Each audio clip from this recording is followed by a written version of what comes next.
Everyone, welcome back to another meaningful discussion here at Sir Josh Knowledge Nook, your learning corner. And for today's topic, we are going to talk about the things to consider in planning for instruction. Now, remember that as teachers, we need to understand all of the things that we have to consider in planning for instruction because all of these things, if dili matarong og plan may affect the teaching and learning process. Now, it's also expected for us teachers to be reflective practitioner and informed decision makers. That is why as teachers we really need to understand what are the things that we need to consider before we musabak sa ato ang pag-teach. But before we proceed on discussing this lesson, please don't forget to like, share, and subscribe to my channel.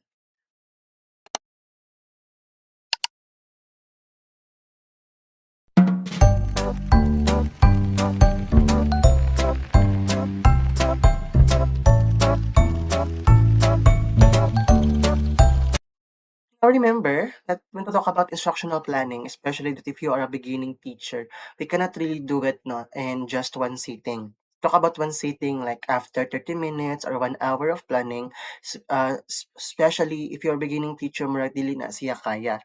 But unless if you are already a an expert teacher who was already teaching for how many years na. So basically, um, you are already familiar with the lesson. So mo nang easy na lang sa imuha ang pagplan. But if you are a beginning teacher, we really need to sit thoroughly and plan thoroughly for our instruction. No, now why do we have to consider all of these things in planning for instruction? It will be discussed later. Is because as teachers, we have to ensure that all of these factors na pwedeng maka-affect sa learning will be minimized. No, so that is why we need to plan thoroughly and to really design and to consider these different things that may affect the learning of our student. Now, what is the first thing that we need to consider in planning for instruction? Now, remember, the first and foremost na butang na kinahanglan natong i-consider in planning for instruction is, of course, the content. Why content?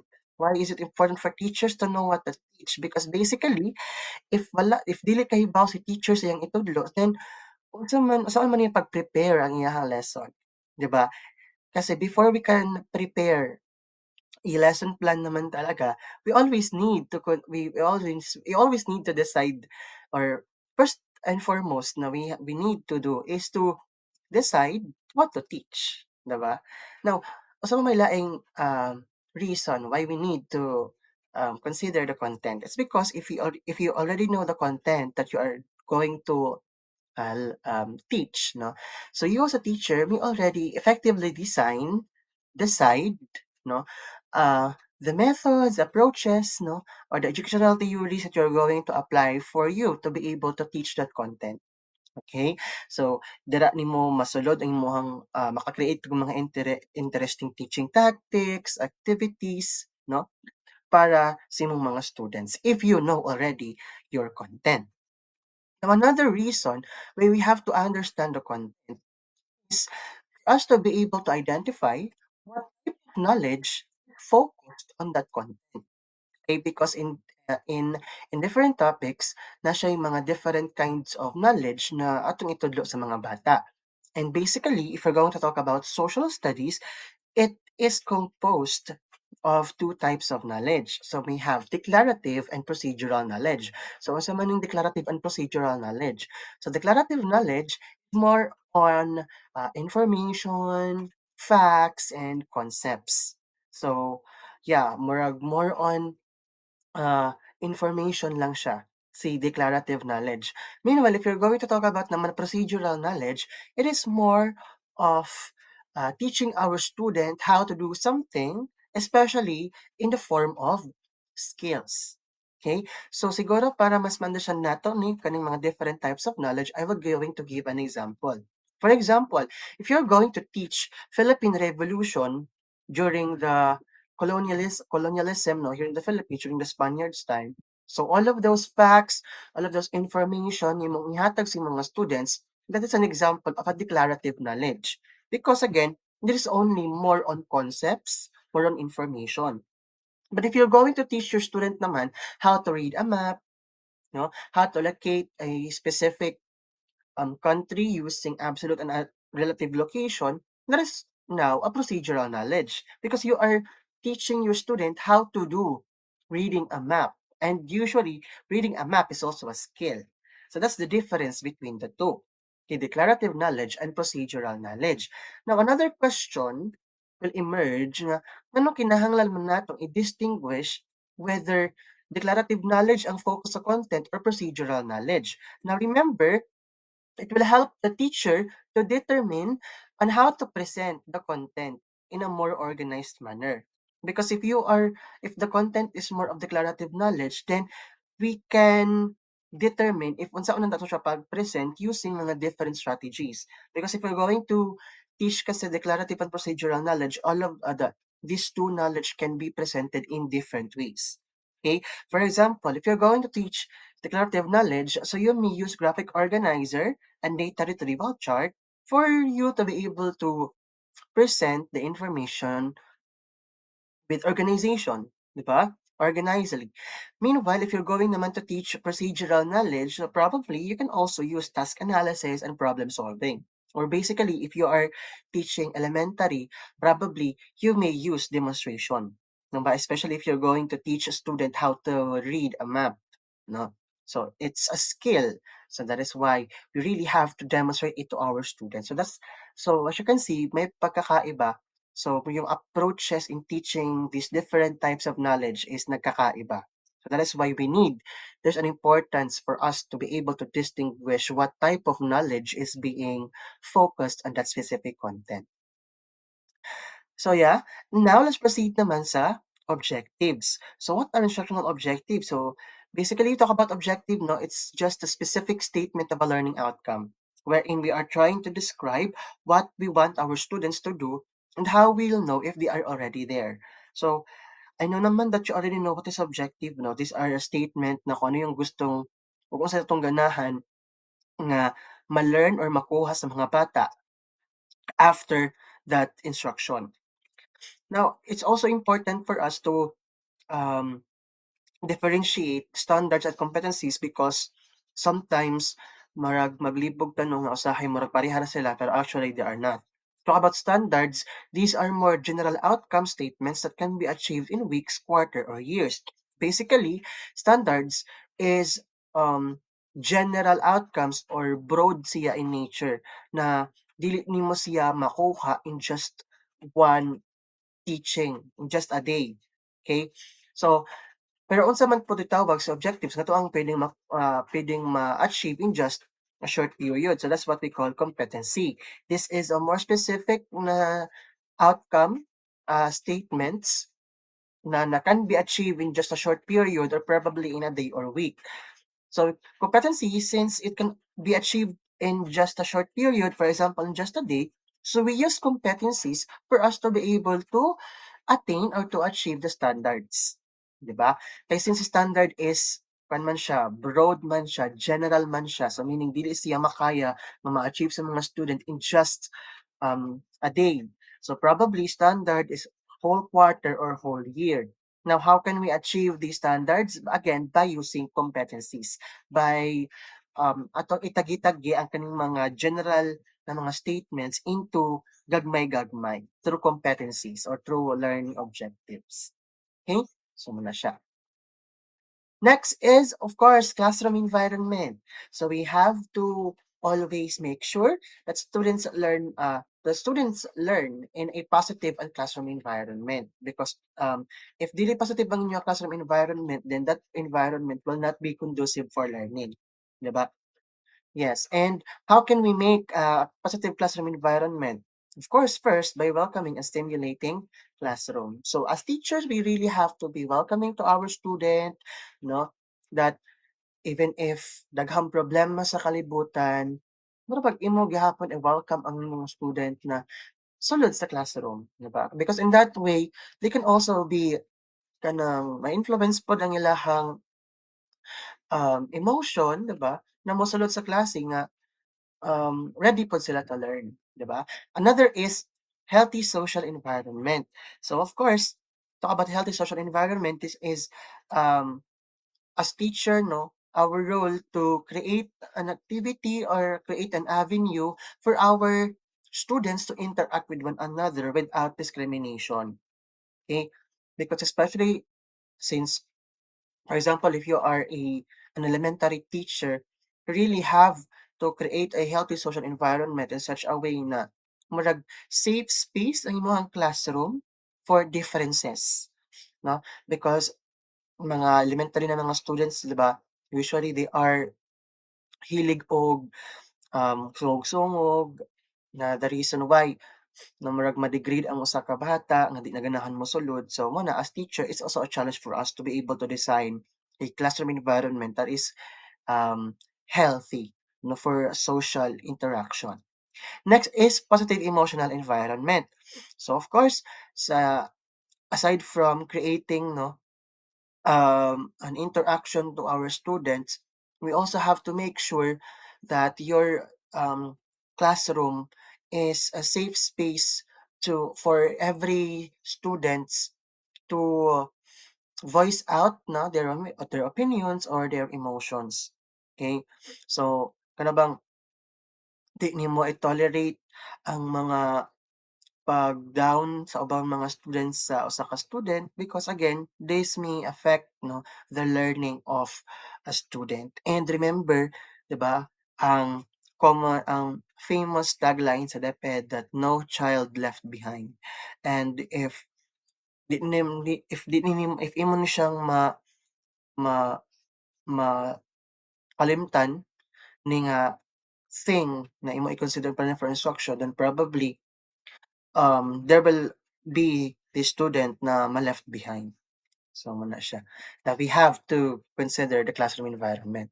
Next is of course the materials. Talk about materials. These refers to the things, item, tool, or piece of equipment used to support the lesson before, during, or after instruction. So sa'yo naman na siya sa talk about materials. This refers to mga butang, mga bagay na ginagamit ni teacher in terms of his or her teaching before, during, or after instruction.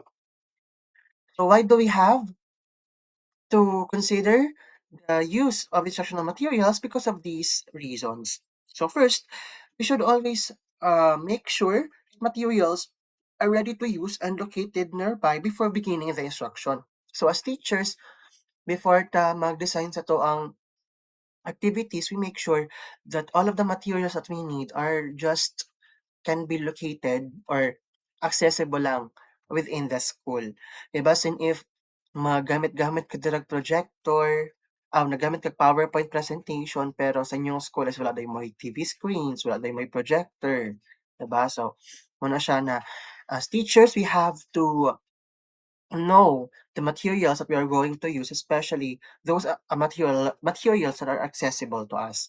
Second is every student should have an equal chance to access the materials. So dapat walay student na ma-left behind in terms of their access to the materials. If ang usa ka student kitagaan nimo og handout or book or module, every student should also have an equal chance to have the same material. Okay? Next, third is teachers should review the materials to explain difficult terms to students, answer queries, and make meaningful connections. So of course, as teachers, we have to also make sure that our materials are free from any errors or are free from any terms that can be misconstrued or kanang maglisod, no, o sabot ang mga bata, especially sa kanang mga lawm na mga um, terms, especially if you're going to teach English, 'di ba? Oo. So we have to make sure na walay mga vague na mga information or terms na puwedeng makalibog sa usa ka bata. Okay.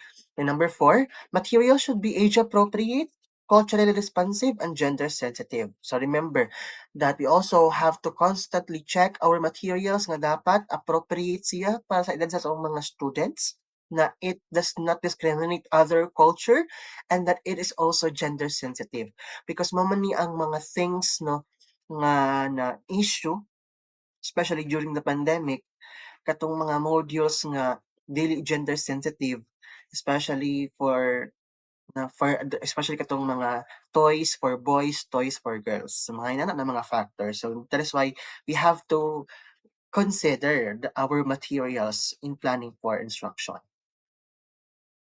The next is our student. So remember that our student is the heart of the learning process. Without our student, we will not exist as teacher. So that is why we should give utmost consideration in planning instruction, especially for our students. So how can we include our student in the plan para sa itong instruction is to ensure that students are ready. Talk about students' readiness. This refers to the ability level of a student about a given topic and skill because this can be caused by differences in their learning rate and prior experiences. Diba? Kana bang before ka mag-proceed sa imuhang bagong lesson, you have to make sure first that your students are ready to proceed to another lesson. Diba? Hindi ay na well, dili pa sila ready kay na pa sila gikalibgan from the previous lesson or perhaps na pa sila yung mga na-miss out na mga important na mga information nga magamit nila unta sa pag-proceed nimo. But kini proceed man ka nga di pa sila ready, then there will be then murag wala kayo meaningful learning nga mahitabo adto. And that is why we have to make sure that students are ready. Also the reason why no na before ta mag-always og start sa tuang new lesson, we always do recapitulation or pagbabalik-aral to always check the ability of our students if they are already ready, 'di ba, na mag-proceed sa another lesson. Next is we have students' interest. So, kani pod siya another powerful motivator for our student to engage in the learning process. So, as teacher, you must also be aware of what are the things that makakatch sa interest mong mga students. So, basically, if you are an elementary teacher, so you have to understand if unsa maning mga butang nga catch silang interest. So if your students are fond of watching cartoons, di ba, Mr. Bean, Tom and Jerry, Barbie, Power Rangers, or perhaps since na naman dito sa highly technological world wherein even elementary na nasa lang mga cellphones who are fond of also like playing mobile games. So pwede na nimo siya i-incorporate sa imuhang lesson. So for you to be able to catch their interest, 'di ba? It's important that we capture the interest of our student because they can be academically engaged and perhaps they're going to perform well in your lesson or your subject. So, na siya. And lastly is the learning style. Now remember, according to the theory of multiple intelligences by Howard Gardner, each of our student has different inclination in terms of learning. So that is why we teachers should vary our approaches and strategies for us to be able to tap the different intelligence preferences of the students. Because na may mga students na uban na visual, audiovisual, audio, kinesthetic, 'di ba, natural, so mga inana daghan. If you are familiar with the Howard Gardner um, multiple intelligences. So all of those na mga butang uh, should also i-consider ni teacher, especially with what approach and strategies ang iyahang gamiton para ma-appeal tanan ng mga different na inclination sa mga bata. But the question is, as teacher, how can we do this? How can we tap the different intelligent preferences of our student? There, by doing differentiation.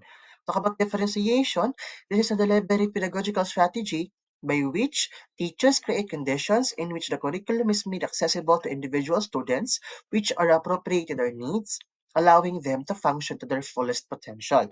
But if you're going to apply differentiation usually in a classroom, ang usually ginagbuhat ni teacher is that we're going to group no uh, our students based on their skills or based on their interest. For example, na kay mga group of students na interested or mas inclined in terms of music, so imo silang igrupo, 'di ba? Lahi pod nga grupo ang mga students na hilig og sayaw, hilig og poem, hilig og mag-roleplay, 'no? So muna nga imo sila i-group-group and then you're going to give them, specific task that has something to do still with the topic, 'di ba? For example, if you're going to talk about, um, ano ba, American, um occupation, 'di ba? So, panahon ng pananakop ng mga Amerikano sa Pilipinas. So, for those na mga, students nga musically inclined, so you may instruct them, 'no? You may give them a task na, "Sige, you're going to create a song regarding American, um, occupation here in the country." Tapos katong sayaw, katong hilig sayaw, you're going to let them create a dance, no, about American occupation in the country. So same with other group na napay mga different inclinations. So in that way, we are differentiating na, no, the we are already using differentiation. Okay? But of course, 'di ba?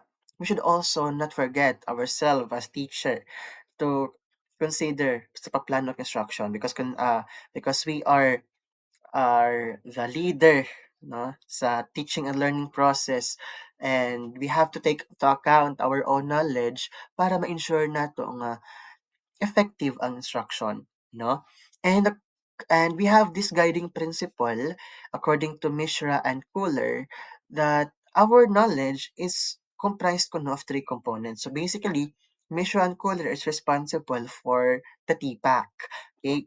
So we have to consider now our content knowledge, pedagogical knowledge, and technological knowledge. So what does this mean? So about content knowledge, this refers to the teacher's knowledge about the subject matter that will be taught. So basically, ato i-consider ang ato ang or atong going to reflect and ask ourselves if are we knowledgeable about this subject matter that ato ang i-discuss, 'di ba? Because as teacher, 'di ba, nabay na yung mga expectation, no, especially the society, that every teacher should know everything, 'di ba? And unfortunately, we do not know everything. So mo na siya that since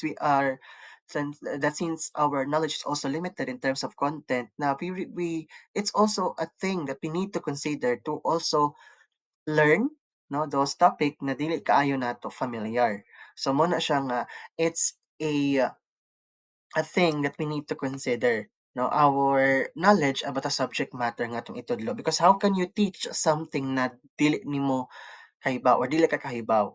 Okay? So muna siya. Next is we also have pedagogical knowledge. So we talk about the pedagogical knowledge. This refers to the teacher's knowledge about the process of teaching and learning. No? What are the different strategies, teaching methods and approaches nga imuhang nahibaw-an na pwede nimong i-apply sa imuhang pagtudlo. Okay? Because it's also important nga sakto ang approach na gigamit para sa usa ka specific content. So muna siya nga dapat natay pedagogical knowledge. And then talk about naman technological knowledge, considering that we are living in a world wherein technology-based na, no, halos tanan. So this refers to the teacher's knowledge and ability to use technological tools and associated resources, 'di ba? So as teachers, dapat kita, we also know how to use different technologies, especially in applying this technology in the teaching and learning process, 'di ba? So, if magamit ka PowerPoint presentation, what are the other technology that you're going to use? Dapat kahibaw ka mo saksak sa projector, kahibaw ka mo gamit og TV sa pag-present, so and all. Okay? And actually, there are already a lot of e-learning na mga resources na available online. So we have to be aware of the existence of those, diba? For us to have the technological knowledge. Now, so this is the structure of the TPAC, no? Basically, again, as teachers that we need to consider in planning for instruction. Now, they use a Venn diagram to show the interrelatedness of these three basic knowledge that a teacher should have. So that's the reason why we have there the interlapping ng mga knowledges. For example, TCK, Technological Content Knowledge, PCK, Pedagogical Content Knowledge, and TPK, Technological Pedagogical Knowledge. So if we're going to combine all of these, so talk about pedagogical content knowledge, these just refer to the teacher's knowledge on how are you going to teach or you have the as a teacher you have the knowledge na unsa man nga pedagogy or sa man nga approach ang imong gamiton for that specific content or for that specific topic nga imong itulo sa mga students. Okay? So, yeah, alam lang gibalik-balik kanina nga 'di ba? Again, nganong the reason why we have to know the content is because we as teachers can also design or think of what strategy ato ang pwedeng gamiton. So, mura po na si pedagogical content knowledge. Then next is technological content knowledge. So, as teachers, we should know what are the digital tools or what are the technologies that we can use for us to be able to um, effectively teach the content no, sa atong mga students. Okay, so for example, if you want your students to learn how to read a map, so of course, with the use of technology, so what are the other tools na mga pwedeng gamiton sa pag-teach ana nga lesson? Okay, so what are the other like technological na mga softwares, dara applications or tools nga mag-aid sa imuha to deliver the lesson. The next is we have technological pedagogical knowledge. This refers to the teacher's knowledge no on how to apply a specific technology if you're going to use this specific also na um if you're going to use this specific na strategy or approach, 'di ba? Oo. So basically, it's easy for us lang naman to understand about TPAC because if we're just going to relate lang naman all of these basic knowledges to the pedagogical, the content, and the technological knowledge. Okay? Yeah, that's it. We're done with discussing the different things to consider when planning for instruction. And I hope that you have learned something. And I hope that this video will help you plan better and effectively for your teaching, especially if you're like a pre-service teacher who is planning for like doing demonstration teaching, or if you are already a teacher in the field who is having difficulty in planning for instruction.